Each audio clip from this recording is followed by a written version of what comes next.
Bom, continuando então aí a nossa aula inaugural de Matemática 5, eu gostaria então de falar um pouquinho agora sobre a disciplina em si.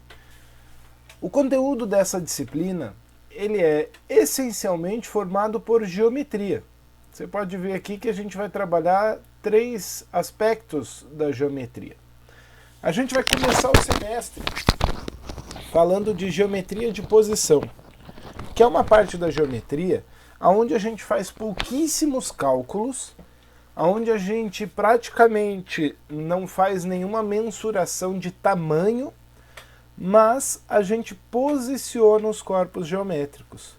Então aqui a gente vai buscar as relações entre os corpos, entre pontos, planos, retas, ok? A gente vai pegar relações entre esses elementos geométricos. É uma parte bastante teórica, mas é uma parte bastante importante, porque nos dá essa visão, especialmente a visão tridimensional, a visão espacial. A gente vai trabalhar isso daqui e na sequência a gente entra em geometria espacial, onde a gente vai trabalhar os poliedros, né, os sólidos geométricos de faces planas. Dentro dos poliedros a gente vai dar uma ênfase em prismas e pirâmides, que são os poliedros aí mais especiais, aí onde a gente vai fazer aí sim muita mensuração de área, de volume, muito cálculo. E depois os corpos redondos, ok? Que são muito semelhantes aos poliedros ali, ele tem características semelhantes aos prismas, às pirâmides, como o cilindro e o cone, e também a esfera nós vamos trabalhar. E no final do semestre nós vamos trabalhar a geometria analítica. A geometria analítica, ela traz a geometria para a representação algébrica. Então nós vamos ver os entes geométricos, como o ponto, a reta e a circunferência, sempre no plano. Nós vamos estar trabalhando ali num espaço bidimensional. Por enquanto, no ensino médio, a gente se limita um pouco ao espaço bidimensional nesse caso. E a gente vai então enxergar esses elementos, ponto, reta e circunferência, através de equações algébricas, através de expressões algébricas, como representá-los, como fazer relação entre eles, ok? Como fica o nosso cronograma então para esse semestre? Em outubro, basicamente, a gente vai ter essa aula inaugural, até porque o semestre está começando na última semana de outubro. Não devemos ter aí nenhum encontro síncrono na nossa disciplina ainda em outubro. Começaremos os encontros síncronos a partir de novembro, quando vamos estudar a geometria de posição, introdução à geometria espacial, com aquele conceito de poliedros, o conceito inicial de poliedros, e ali devemos ter então a nossa primeira avaliação. Ainda em novembro teremos uma primeira avaliação. E eu pretendo ainda em novembro entrar no assunto de prismas. Depois, em dezembro, a gente fala de pirâmides e os corpos redondos, cilindros, cones e esferas. Para que ainda em dezembro eu planejo, lembrando que esse cronograma é um planejamento, ok, gente? Nós vamos tentar executar dessa maneira. Pode ser que não saia exatamente dessa maneira, mas é o planejamento. Se houver alguma correção de meio de caminho, sempre vai ser bem informado. Ainda em dezembro eu pretendo fazer uma segunda avaliação da disciplina, fechando essa parte de geometria espacial. Quando voltarmos em fevereiro, possivelmente eu vou fazer ali uma revisão dos conteúdos, necessária, né? Até porque nós vamos ter aí um mês de férias ali em janeiro. E aí vou trabalhar geometria analítica, com a introdução e a questão do ponto. E em março nós fechamos o semestre com retas, circunferência e a última, a terceira avaliação. Então estou planejando aí 3 avaliações, 3 provas durante o semestre. E eu coloquei ali recuperação, mas a cada prova nós vamos ter também o conceito da recuperação paralela, ok? Bom, qual é o material didático que você vai precisar aí para a nossa disciplina? Você vai precisar dos slides e os materiais que eu colocar no Siga.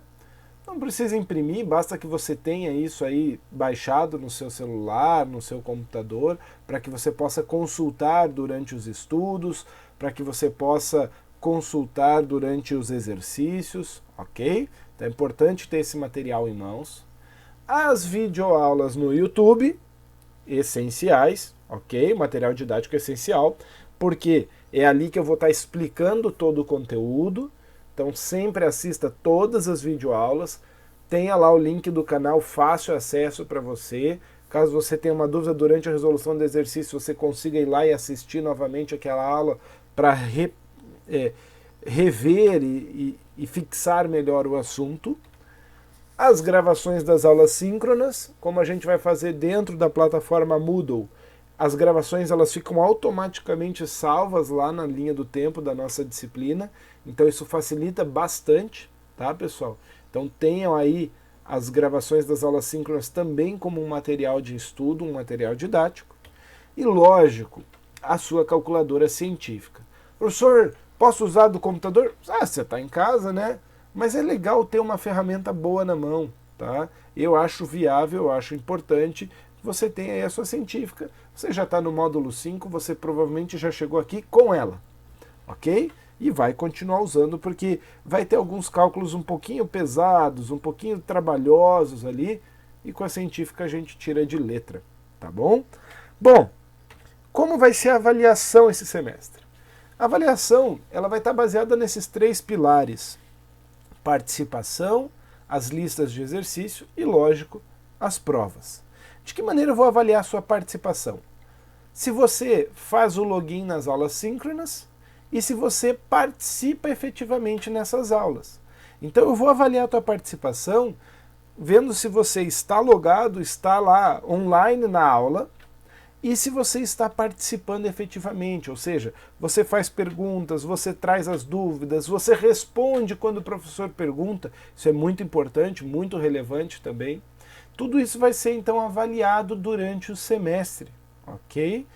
Ah, professor, mas eventualmente eu tive lá uma consulta médica, eu tive lá uma questão familiar, não pude assistir a aula naquele dia, ok? Naquele dia você não pode assistir, você vai lá, você assiste a gravação, você justifica que não pode assistir, você explica ao professor, de preferência até antes da aula, você explica o porquê não vai poder estar presente, tá?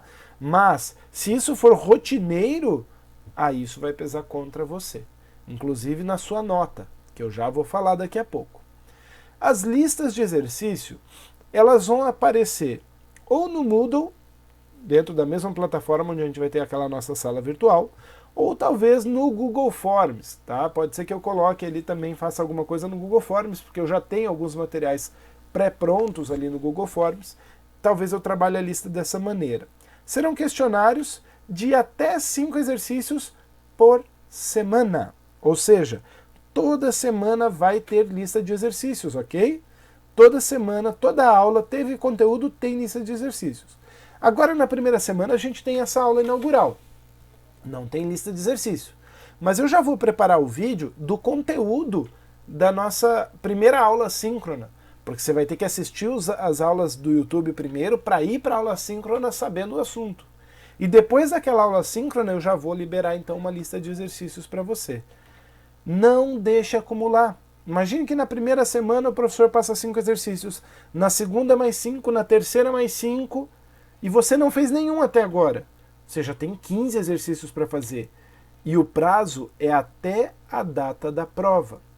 No dia da prova, eu vou bloquear, após a realização da prova, eu vou bloquear acesso a esses questionários. Ou seja, quem fez, fez.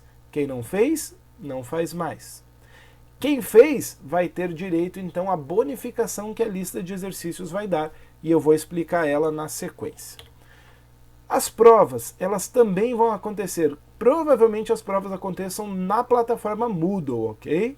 Eu não devo usar o Google Forms para as provas. Devo usar mais a plataforma Moodle, porque lá só vão entrar os alunos cadastrados na turma.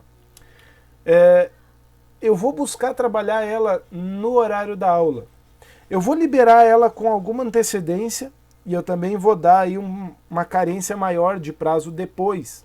Porque pode ser que você teve algum problema de acesso, às vezes está compartilhando o computador em casa com o irmão ou com o pai que está trabalhando em casa, e naquele exato momento você não consegue acessar.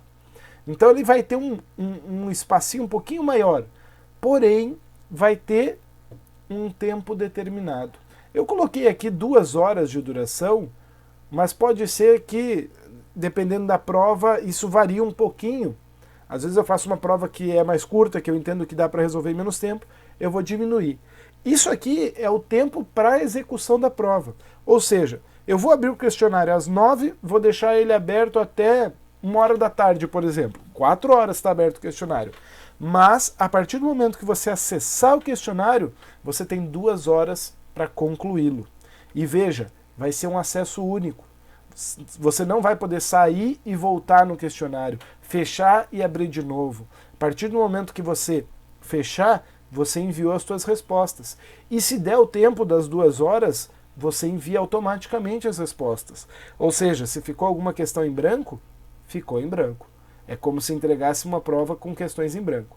E é lógico, a cada prova nós vamos ter a recuperação paralela, ok?